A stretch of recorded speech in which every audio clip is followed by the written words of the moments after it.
Hey guys, Maryland Bass Fishing here, and gonna do a review on my Bass Pro Tiny Lite rod and reel combo.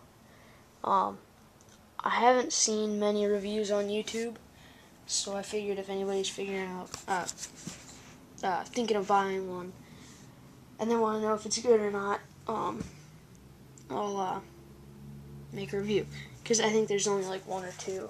So yeah, so here it is. The reel, it's kind of small. I mean, there's my hand. Yeah, it's very light. I mean, you go from grabbing a bait caster to this, it's like, bait caster is like 4 times the weight. Yeah, I have a 6-pound test spooled up right now. 6-pound XL. They put it on there for like $1. Like the line was $1, and they put it on for free at Bass Pro. It's like the crap line, but I mean, it's like the XL or whatever it's called. But I mean, it hasn't really given out on me. I have a spinner tied on right now. This rod is 4'6". It's an ultralight. 2 to 6 pound line, lure weight 1/32 to 1/4 ounce. Yeah, that's, yeah, and yeah. So the reviews on Bass Pro said that people had these things snap in half. I've gotten mine stuck in trees like crazy. I've never really lost a lure on it yet. I've gone fishing with it probably like 4 or 5 times for 3 hours probably, like each time, and I haven't had anything get snagged.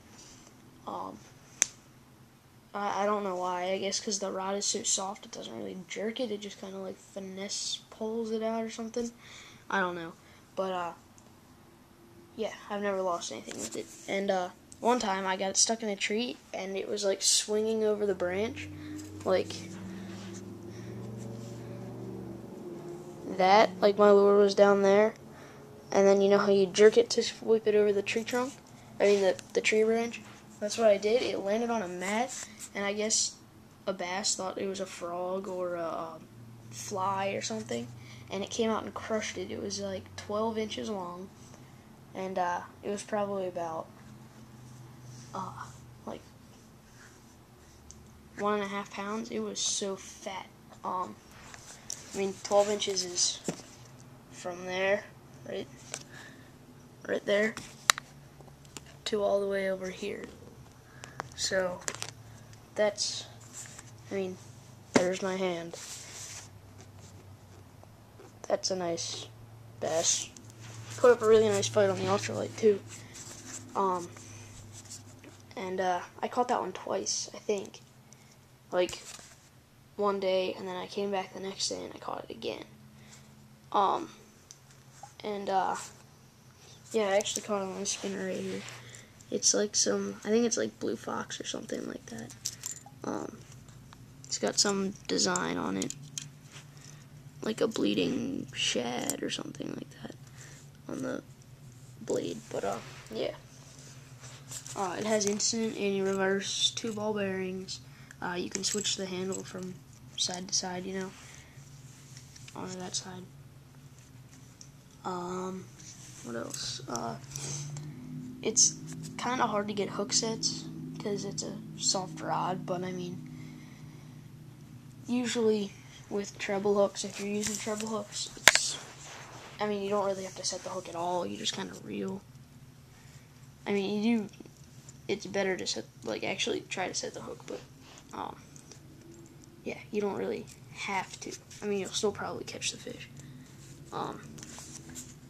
And the other day, I had this one bass grab it like this, and it got hooked with all 3 hooks in its mouth, and its mouth was like closed shut with all the hooks. It was crazy. It got stuck like that. I mean, I don't know how it did that, but that was the first time it ever happened to me, and it was kind of hard to get off. But I released him fine. He was fine, and yeah, he swam off. And I'll show you all my lures too that I use with it. Okay, quickly. This isn't for the Ultralight. It's a copper slab target for auger. I've caught 5-pounders on this thing, like no problem. It was awesome. So I have these walking worms. Got 2 of them. I mean, look, 2 sections of them. Here's one out of the thing. They don't really work. I mean, they do curl like they say, but it's just because the way it's molded. I mean, in my hand it wants to go back to its original position. You can see it curling like that, you know? I mean, look, when I go like this, it curls into its original position. It's just because it's the way it's molded. I mean, anybody could make a worm like that. It doesn't have to use a special energy recoil system with the resistance is greater than the resistance of still water or whatever. So, I mean, they work, but it doesn't work like they say they do.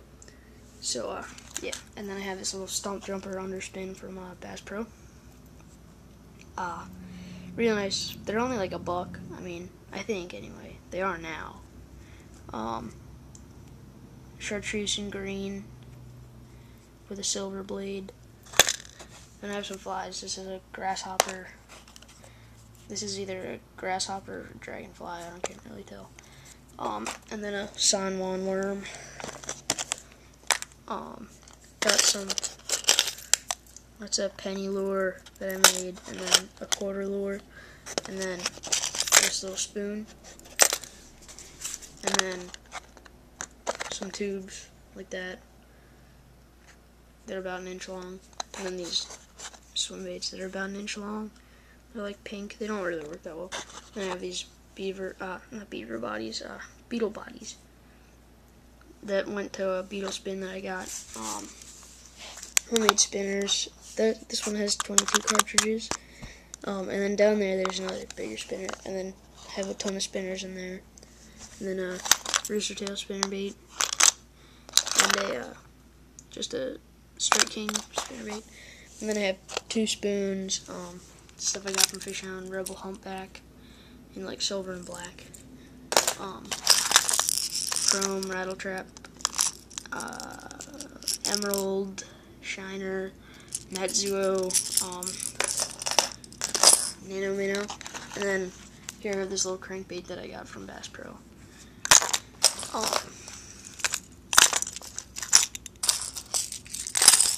Then I have these little grubs right here.